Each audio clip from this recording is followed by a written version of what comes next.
Occupy protests hit 1-month milestone. More cost overruns likely for the Express Rail Link project. And Australia bans all visas from Ebola-hit countries.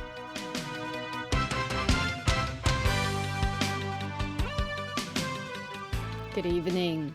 It's been a month since the Occupy movement was launched. Demonstrators are still occupying a number of roads in Admiralty, Causeway Bay and Mong Kok, despite interim court injunction orders against their action.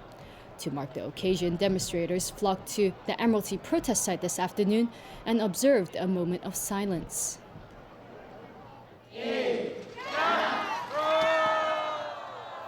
The crowds by the central government offices fell silent for 87 seconds. Exactly a month ago today, protesters took over some of Hong Kong's main roads, and police responded by firing 87 rounds of tear gas. They also unfurled umbrellas, a symbol of the protest movement. Addressing those gathered there were student leaders who vowed to continue the struggle. Demonstrators also marked the occasion at the Mong Kok protest site.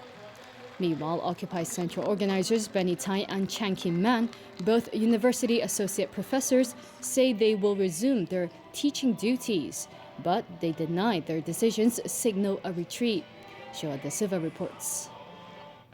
For Benny Tai and Chan Kin Man, it's time to go back to work, and they will soon be back in the classroom. Announcing the decision, Tai said each individual's level of participation is a personal decision and that everyone has his or her own limit. He denied it signals a retreat and explained that to make adjustments according to one's life and physical and emotional conditions allows the movement itself to keep going in the long run. Joshua Wong of the student group Scholarism said the decision wouldn't have much of an impact. He added that the scholars could still join their meetings and that many more people are involved in running the protest sites. People here seem to understand the decision by some protest leaders to resume their academic and professional responsibilities. In fact, in what is perhaps one of the reasons why 1 month into it and this movement is still going, many here claim that they themselves have tried to find a balance between their personal lives and what they see as their civic duties. I don't think they betrayed us because they try to make back to normal. But this strike, this movement is still continuous. For myself, I'm still back to my school and continue studying. But after studying, I will come back here. I think it is their own choices. Movements already still in our heart. But I think for most of us, even we are busy, but and last for 1 month already, it isn't easy to manage our schedule. But we still think that we try hard to squeeze our time to come here. Earlier, protesters occupying the area outside CITIC Tower moved the barricades and their encampment to outside the Legislative Council complex on Tim May Avenue. Some who work in CITIC Tower praised the protesters' decision. I think it's good because in any case, even if for me I don't have any problem, I think this is affect the life of other people. The protesters called it a gesture of goodwill, which comes as a court order for the occupiers to leave the area remains in place. Shoa De Silva, TVB News. The Hong Kong Bar Association fears Hong Kong could wind up in a state of lawlessness if protesters in Mong Kok and Admiralty continue to defy the court's orders. In its official statement, the association said that open calls to the public to collectively disobey a court order is an erosion of the rule of law. The professional body of lawyers pointed out even if protesters plan to appeal against the injunction orders, demonstrators should still obey court orders before an appeal is decided. The barristers say they agree that the National People's Congress Standing Committee's framework for the 2017 CE election imposes unreasonable restrictions on civil and political rights, but that alone does not give protesters the right to resort to extreme illegal actions. Another man has been arrested on suspicion of assaulting journalists on Saturday. It is the third arrest in connection with an attack on 4 TVB and RTHK journalists during Saturday's pro-police rally in Tsim Sha Tsui.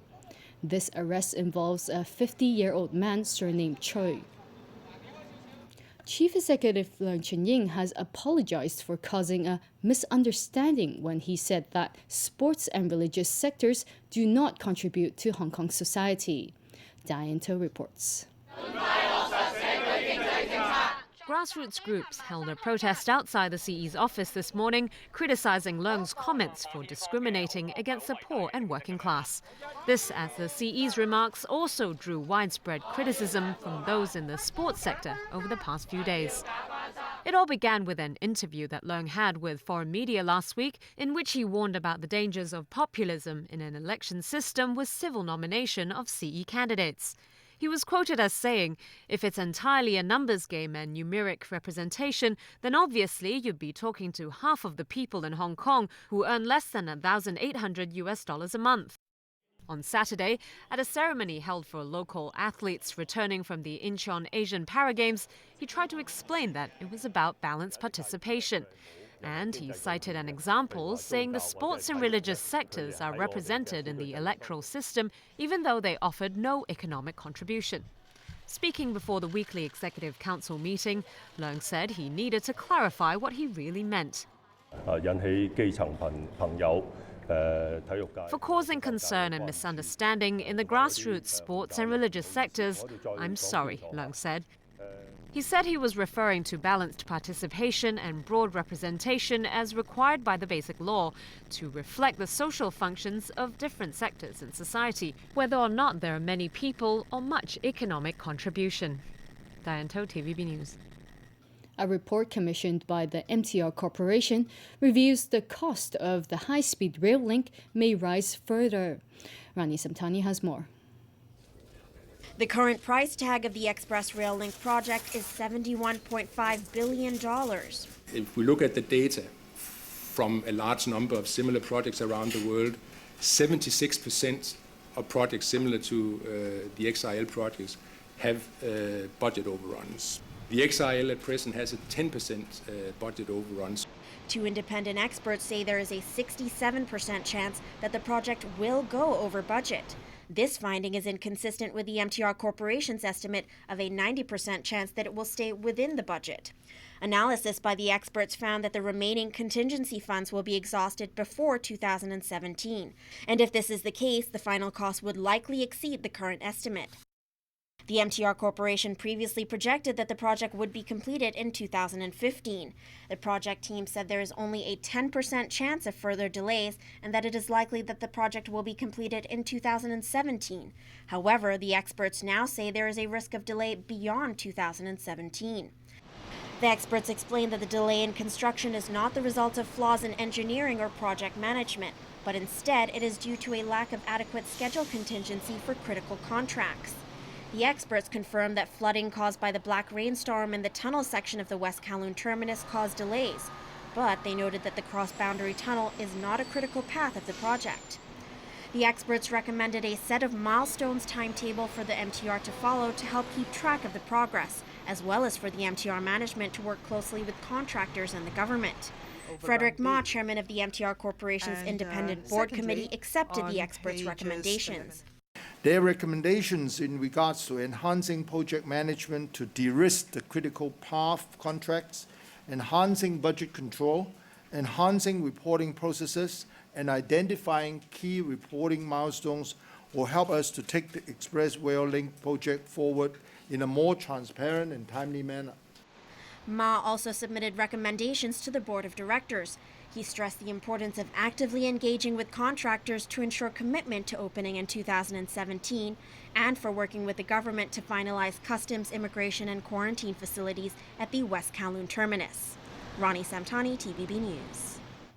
Australia is taking drastic steps to stay Ebola-free by banning visas from all Ebola-plagued regions, a move that the United Nations says will hinder efforts to stop the outbreak. Sonia Artero reports. Australia announced today it will stop processing all immigration and humanitarian visas from West African nations hit hard by the Ebola outbreak. These measures include, Madam Speaker, temporarily suspending our immigration program, including our humanitarian program, from EBV-affected countries, and this means we are not processing any application from these affected countries. Australia's contributed millions of dollars to help fight the disease. But today's move, coupled with its refusal to send medical teams to affected regions, is being heavily criticized. UN Secretary General Ban Ki-moon took to blasting countries initiating Ebola travel restrictions. They should not be subjected to restrictions that are not based on science. Those who develop infections should be supported, not stigmatized.